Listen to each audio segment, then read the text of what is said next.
Oh, I wanted to mention this. I forgot that tomorrow I'll be in the Views virtual audience. I'm not really sure how it works. I'm not sure if they send you a link to be able to go into the whole audience sector on their technology system. I don't know how it works. If somebody know, let me know because I got approved. I got my status is priority, so they sent me an email saying I'm invited. So if you ever done it, please let me know in the comments below. I'm gonna put this part in the first section of the video because some of y'all don't watch the whole thing. Y'all just comment y'all nonsense. All right, so let me know. You guys already know how I feel about Biden, but this approval rating drop is very normal, especially during the third quarter of her presidency. So it's really nothing for the media to go heebie-jeebie about, and it's still way better than Trump because Trump was at like a 38% rating during this time, and Biden at this point is at what 50, 45% of Democrats and 5% of people without an opinion. So this is really just an opinionated thing by Gallup, a poll. It's nothing really to worry about, but I still got an opinion on why his poll rating has tanked. Let's talk about it. Baby, I think Meghan McCain is trying to leave on a bad note, interrupting Sara Haines. Hi, welcome to JOA. If you're new to my channel, please click subscribe and click the bell so you'll be the first to know when I upload. I'd really appreciate it if you do subscribe and you do click the bell. Subscribe to my second channel, JOA TV. That means a lot to me. Also, if you have it, I'd really appreciate it if you contribute $5 a month to patreon.com/JOA. And if you are a business out there looking for promotions, hit me up at YouTube promotions. Hit me up at joamedia1@gmail.com. joamedia1@gmail.com. I cross-reference, so I'm not taking no scammy people.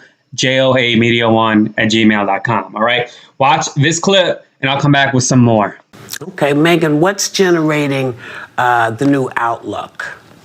Yeah, 20 points since May is huge. And to put it maybe crassly, he can't have another 2 months like this. If you lose 40 points in optimism in 4 months, he's basically a lame duck president. So they have to right this ship almost immediately. And by the way, this isn't just with Republicans, it's across the board. Democrats, Republicans, and independents.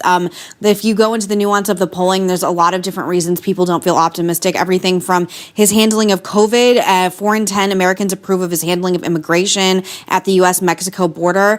Gas is over $5 for the first time in, I believe, 12 years in the United States of America.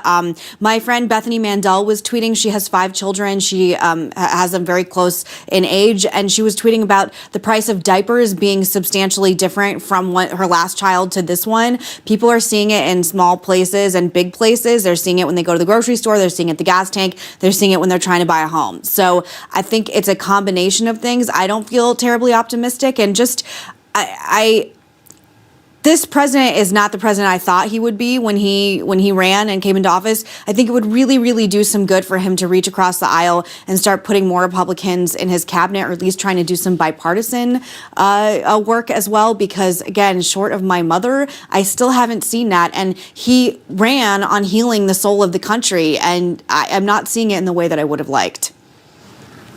Okay, Sarah, the poll said optimism had plummeted 20%. Why do you think that is? Well, first of all, just in regard to what Meghan just said, I totally agree with bipartisanship. It's just tough when you've got a Mitch McConnell in there that's like, I'm not going to do anything you ask, because everyone falls in line on that side. With all due respect, that's a very convenient excuse. Democrats have all 3 branches of government, and that can't be what people keep saying is Republicans won't get in line. They will. There's a lot that will. We can't just keep saying it's not Biden's fault. It's not Biden's fault. I don't think it's not Biden's fault, but even AOC will say about immigration, it's not enough when he came in, and you've got the right saying he's doing the same things as Trump, and his own party on the extreme left saying it's not enough. So it feels like he can't win where he's sitting. But in regard to the lack of optimism, I think this makes sense. These dropped. Who's more optimistic than we were in May when we came into hot vax summer? We were all vaccinated. Now the numbers are down. The Delta variant is up. This does not surprise me at all. So, I mean, his rating has dipped a little bit, and it's very common for it to dip. But I feel like his messaging with this whole immigration reform has not been consistent. I was watching him with the township hall with Don Lemon moderating it, and he was like, "Well, we want them to seek asylum at their countries." Well, baby, that wasn't your messaging. That wasn't your messaging, and that wasn't Miss Willie Brown, Kamala Harris messaging at that time. I mean, there is record of Kamala Harris, Kamala Harris, saying that, immigrants should be welcomed here. There's numerous video footages of her talking about that. So for her to say, do not come, really does hurt the messaging of the Biden administration. And that's another reason. Another reason is because inflation rates are coming up. They're about to come on high. I find it very odd that once he got elected, that these gas prices are extremely high. They're not $5 like Meghan McCain was saying, but they're really high. I don't recall the last time I'm paying over $30 for gas. And I have great memory. I don't smoke. I don't drink. Okay. My gas amount for 100% of gas is around $25. It's never been over $30. And so I also wanted to talk about his economical growth. His economical growth has been bad. I talked about this, I believe, in April or May. They expected a million people going back to work. He only got about a fifth of that. He only got 200,000 people. And literally the next week or so, the CDC released information saying that people that are fully vaccinated are able to go out freely without a mask under certain circumstances, but for the most part, they're allowed to go freely without masks. And call me a conspiracy theory, but I thought that was odd considering that was the same time that Joe Biden failed to have the amount of American people going back to work. So I hope people down the line see the true person that he really is, to see that he lacks leadership, that it's obviously, he isn't the right person to be the president of the United States. He, did not help the Palestinians at all whatsoever.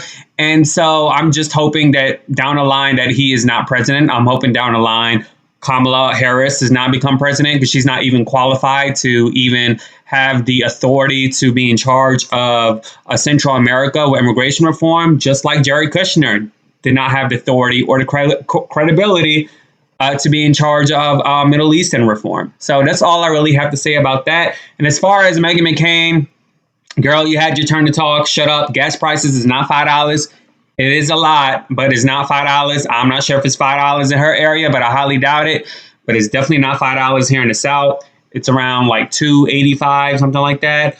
But that's really all I got to say about that whole situation. So, and so I mean, and the View hosts all agreed about my whole Tucker Carlson situation. So take that, people who commented negative stuff. But anyways, thank you so much for the comments and everything. Please do subscribe and click the bell so you'll be the first to know when I upload. Patreon.com/JOA. Subscribe to my second channel, JOA TV. Ooh, y'all, I feel out of breath. All right, deuces. Yeah.